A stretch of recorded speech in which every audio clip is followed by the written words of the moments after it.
The Bay Area's rock station, 107.7 The Bone.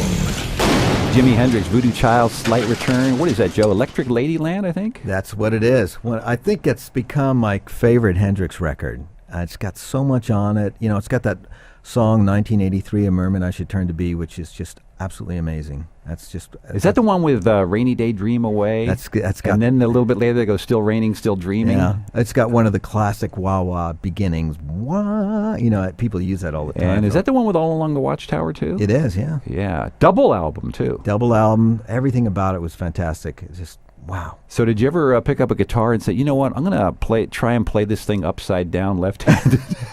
You know, I do that. I remember doing that a lot when I was teaching, just to remind myself how difficult it is to pick up the guitar for the first time.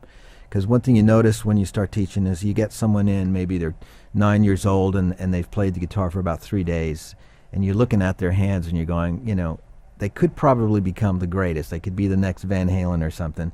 But you got to think, how difficult is it? How weird does it feel to them? And all you got to do is flip the thing upside down, play lefty if you're righty, and then you go, wow, that's how awkward it must feel to this beginner. And it helps you develop a plan to get that awkwardness out of that student so they become comfortable, you know, so they can move forward. Since Professor Satriani is in a teaching mood here, what would you say to aspiring guitar players around the world? I always tell people to play what they feel. You know, I mean, there's plenty of these days. There's plenty of avenues for instruction. You can get it off the net. You can get it. I mean, it's just like everywhere coming at you. You've got ways to practice, learn scales, learn notes, all that kind of stuff. After you learn all that stuff, you want to communicate with your audience. You want to tell your story, basically. I think that's what the audience is interested in when they buy a new record. But you know, you played that Nikki Sixx song. You know, that's something. Well, if we see a record come in from him, we go, wow, we want to hear his story. We're not really interested in the technical aspects, but because of who he is, we want to know his story, right? So for every player, even some of the guys that are standing right here, like this guy right here, we want to know eventually what his story is. So he's got to be able to tell that story through his music. So that's kind of hard to write an exercise for that or put it in an instruction manual.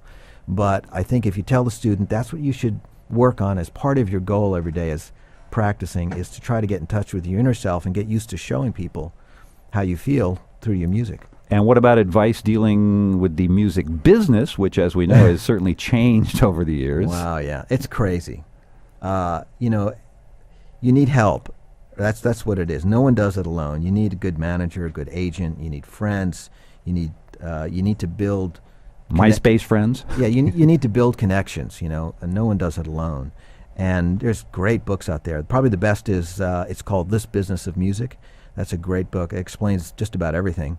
But you got to get the new one every year because every year the music business is radically different from the year before.